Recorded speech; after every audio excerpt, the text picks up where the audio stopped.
Merci Maria Kodama d'être avec nous. Le premier nom que j'ai envie de vous soumettre est celui-ci, Jorge Francisco Luis Borges Acevedo. Bon, d'abord je veux remercier pour m'avoir appelé pour ce programme. Et Jorge Luis Francisco Luis Borges Acevedo est la moitié de mon âme. C'est la moitié de mon âme, de mi alma. Vous avez été son épouse, sa compagne, jusqu'à l'année 1986, ouais. Où il meurt à Genève. Le deuxième mot que je vous propose, c'est amour. Amour, c'est lui. C'est pas compliqué. Pour moi, c'est lui. Et c'était toute la vie qu'on a partagée ensemble, de mon adolescence jusqu'à maintenant, qu'il a disparu en 86, alors c'est longtemps, mais je l'appartiens aussi, et lui à moi. Vous l'avez découvert à 16 ans? À 16 ans, oui. Je l'ai découvert avant, et c'était une chose très bien, très intéressante, parce que la première fois que j'ai écouté de lui, c'est comme des romans de l'Espagne, mais au Moyen-Âge, c'est-à-dire de oídos que no de vista, parce qu'avant, se raconte la beauté de l'homme ou de la femme à la jeune fille ou à le jeune homme. Et il les voit le moment où il se va marier. Mais alors, la première fois, c'était quand j'avais 5 ans, et selon les psychanalystes, c'est le premier amour de la vie de chacun, le plus fort. Et alors, j'écoutais, et j'avais un professeur qui doit m'enseigner l'anglais, et qui vraiment, elle n'a pas enseigné l'anglais. Elle me lisait en anglais ce qu'elle était en train de lire, et m'expliquait, comme un résumé en espagnol, ce que ça signifie. Et alors, entre ces choses qu'elle a lues, c'était les 2 poèmes anglais que Borges avait dédiés à une femme de laquelle il était amoureuse, année devant que mes parents se connaissent. Et alors, dans un de ces poèmes, les 2 poèmes anglais, c'est les 2 seuls qu'il a écrits dans ces langues, parce que c'est la langue qu'il parlait avec cette femme. Et il y a une chose qui m'a frappée, parce qu'il disait qu'il donne à cet amour sa solitude et el hambre, femme, non? De son corazon. Et pour moi, l'hambre, j'étais tout petite, 5 ans, c'est l'estomac, c'est-à-dire je veux manger quelque chose.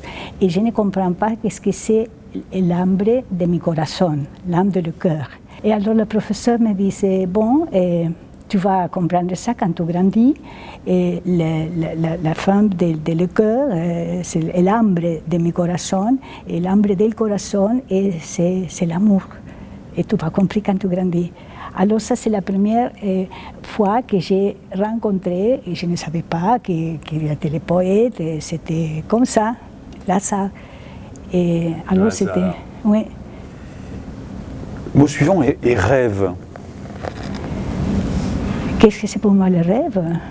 Le rêve, bon, c'est l'avenir toujours, c'est le futur. Et c'est Borges qui rêve. Bien sûr. Et qui écrit après avoir rêvé. Et c'est ça. Qui vous dicte. Et les choses qu'il a rêvé. Et qui sert pour un poème ou pour un conte. Ouais. Comment est-ce que ça se passait, cet acte d'écrire? Il se levait, il vous disait...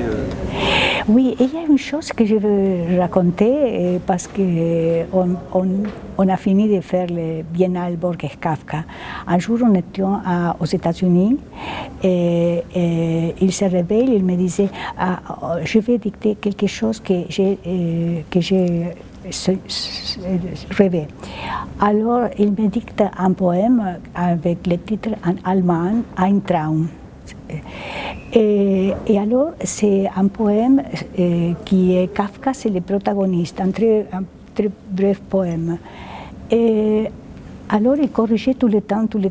Et après de différentes éditions, il n'a jamais fait la correction de ce poème. Alors un jour, j'étais très intriguée et je peux plus. Et j'ai dit, mais écoute, pourquoi ne corriger ce poème? Il dit, je ne peux pas, parce que c'est Kafka qui m'a dicté ça dans mon rêve.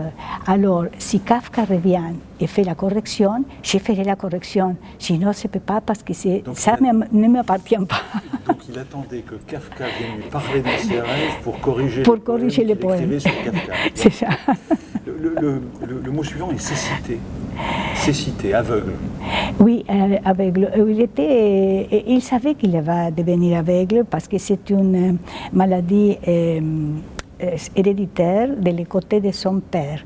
Sa grand-mère anglaise était aveugle, son père a décédé aveugle aussi, et lui, il savait ça dès qu'il était tout petit parce qu'il était très très myope. Alors, comme ça, il avait de certaine façon préparé son futur parce qu'il lisait et il regardait chaque chose avec telle intensité pour le fixer dans sa mémoire parce qu'il savait qu'après, il ne peut pas.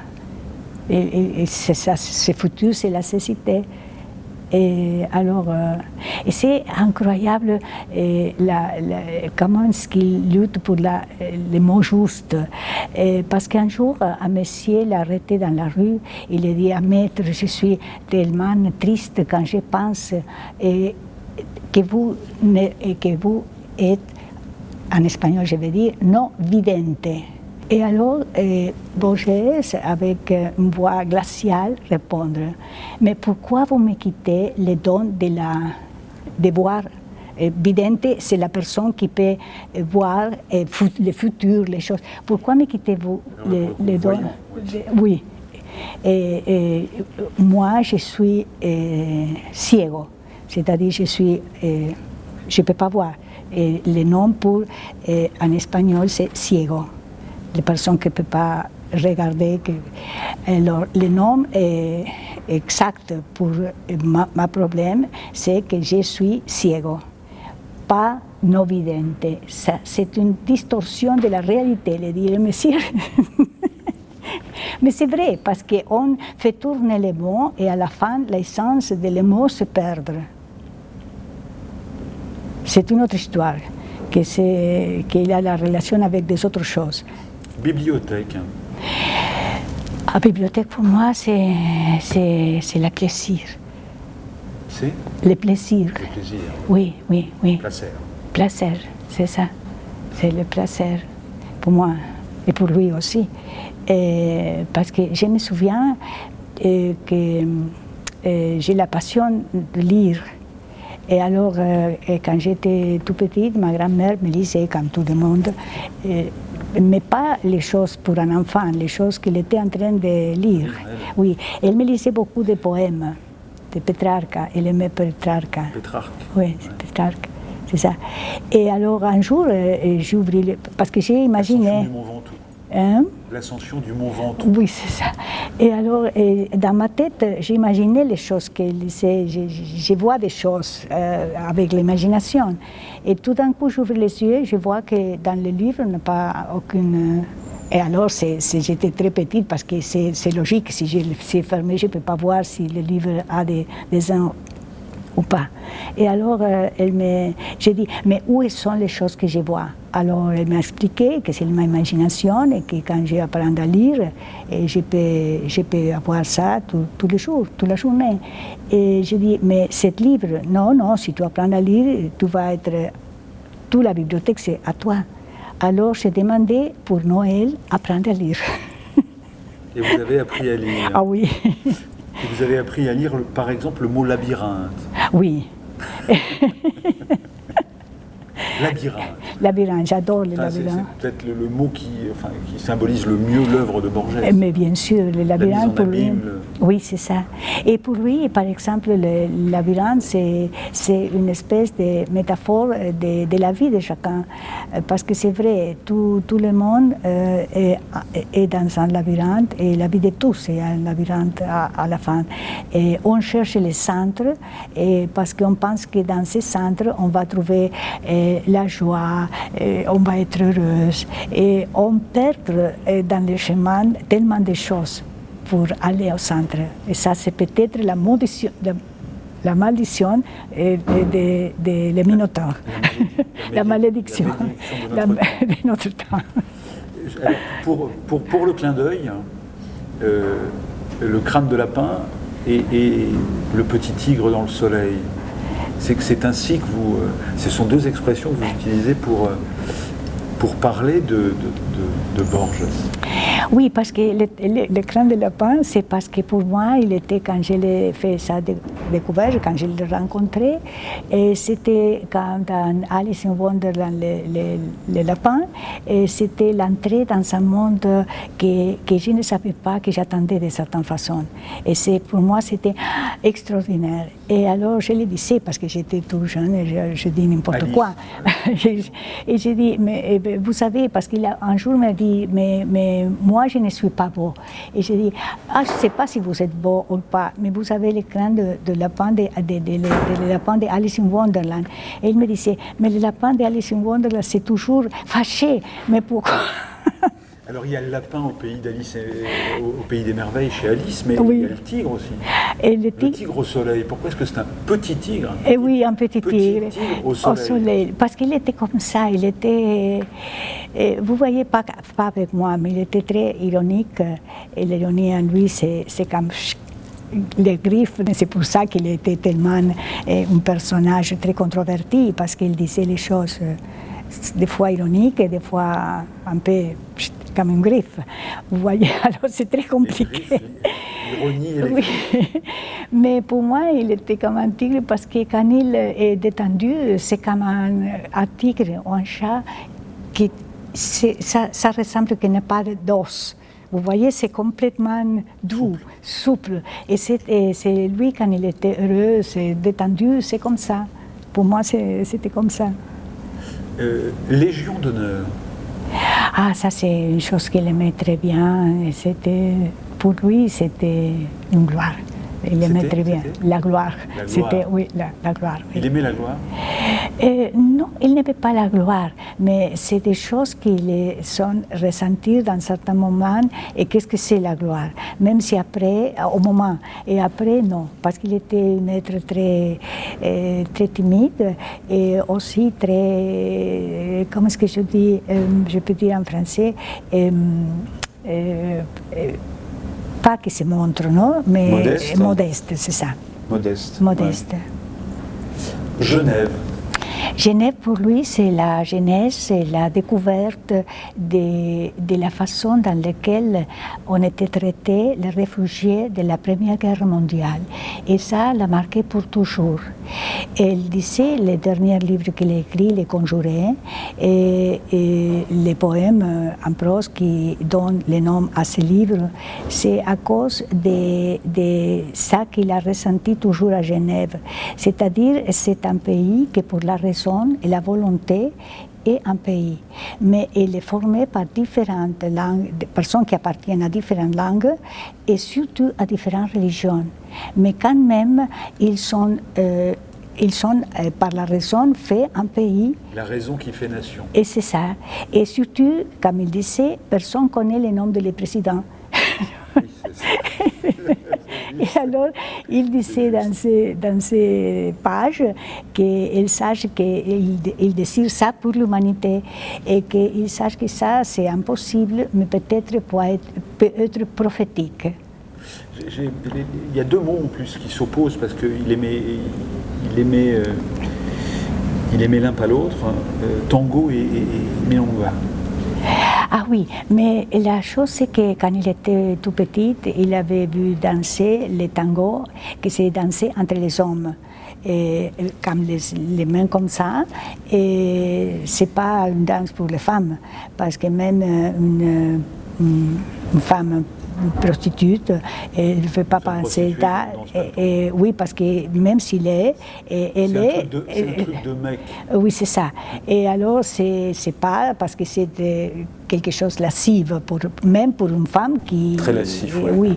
Et alors, mais il me disait que nous sommes très bon, comme ça. Et une fois que le tango a été accepté à Paris, toutes les dames, même de la haute société, ont commencé à danser du tango. Mais il aimait les vieux tangos, les tangos qui n'ont pas de lettres. Et la milonga, parce qu'il disait qu'il était très, très gai, comme ça. Et c'est quelque chose d'amusant et divertissant. Et ouvrier, en plus, il y a une mémoire ouvrière dans la milonga. Oui, il aimait ça, et pour le rythme, oui. Papillon, mariposa. Mariposa. Mariposa, je ne sais pas. Mariposa. Je ne sais pas. Je ne sais pas, qu'est-ce qui me semble quelque chose de très éphémère et triste. Oui, c'est ça. Il y avait de la tristesse chez Borges? Non, et des fois, comme tout le monde, si quelque chose de mauvais arrive, et alors oui, et le remords, quand le poème El Remordimiento, non, et qu'il écrit 3 jours après que sa mère a décédé. Alors ça, il était triste. Et il me disait toujours qu'après, tout le monde l'arrête dans la rue et il récite des poèmes. Et il me disait, mais j'écris des centaines de poèmes et tout le monde, vous voyez, ça se souvient de ça, que c'est sentimental et llorón, il pleure comme une lettre de tango. J'ai encore deux expressions. La première, c'est une formule qu'il écrit, je crois, plutôt vers la fin de sa vie. Et il dit ceci: nous ne pouvons donner que ce qui déjà appartient aux autres. Nous ne pouvons donner que ce qui déjà appartient aux autres. Oui, mais ça, c'est de certaine façon, c'est dans les 10 mandamientos. C'est-à-dire, quand dans les mandamientos de la loi chrétienne, il disait aimer ta proche comme toi-même. Comme toi-même. C'est-à-dire, si on n'a pas l'amour, on ne peut pas donner à les autres, on ne peut pas expandir, partager ça, si on n'a pas ça dans soi-même. Et alors, ça, c'est l'histoire. On ne peut pas donner quelque chose qui déjà appartient à l'autre parce qu'on est ouverte et on donne les choses qu'on a de plus aimées. Maria Kodama, une dernière proposition, c'est découvrir. Découvrir pourquoi? Parce que je me dis aujourd'hui, Borges est mort en 86. Aujourd'hui, vous êtes à la tête d'une fondation qui protège son œuvre, oui. En tout cas qui protège son œuvre. Et quelqu'un qui arriverait sur cet auteur aujourd'hui, qui aurait à le découvrir, quelqu'un de 16 ans, comme vous avez découvert, mais un peu plus tôt, quand petite vous avez découvert Borges, s'il y avait et c'est là l'expression que je vous propose, conseil de lecture. Comment est-ce qu'on, quand on est petit, quand on est petit, quand on est adolescent, comment est-ce qu'on entre chez Borges? Mais je pense qu'on entre, pas seulement sur Borges, mais avec la musique en général, et surtout avec Borges. C'est-à-dire, c'est pas à travers, au début, on parle de quelqu'un qui n'a jamais lu, non? Sinon, c'est une autre histoire. Mais je pense que la gens doit entrer par l'émotion. S'il y a quelque chose qui ne provoque pas émotion, alors c'est inutile. Et je vais vous raconter, par exemple, l'histoire de comment j'ai lu pour la première fois Les Ruines circulaires, qui aujourd'hui c'est mon conte préféré, et je ne savais pas, je n'ai compris absolument rien. Mais vous n'avez rien compris? Rien compris. Oui, parce que j'avais 11 ans quand je l'ai lu, 10-11 ans. Alors c'est impossible. Mais j'ai lu la première phrase, Nadie lo vio desembarcar en la unánime noche. Et alors j'ai dit, mais qu'est-ce que c'est? Comment on traduit? Personne l'a vu sortir d'un bateau, désembarquer dans la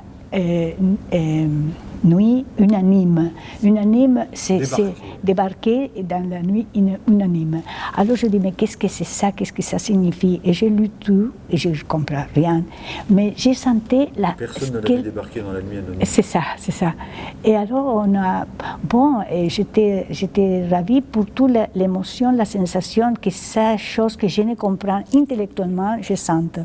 Et des années après, j'ai lu, quand j'avais dit, un entretien entre Borges et Vittorio Campo. Et Vittorio Campo demande, elle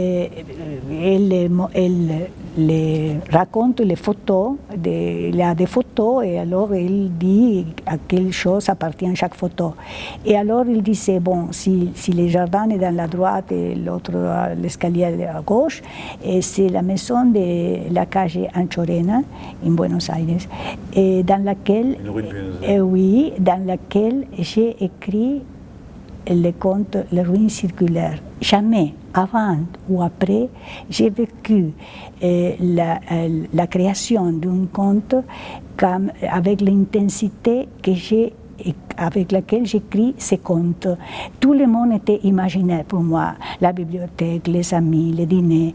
Et la seule chose que je veux, c'est arriver à la maison pour écrire ces contes. Et je pense que c'est cette intensité qu'il m'a transmettre à travers les contes, parce que c'est comme la musique, même si je ne comprends pas rien à ce moment-là. J'ai bien compris que votre dernier mot était musique. Merci beaucoup. Merci à vous. Merci à vous, Maria. Merci.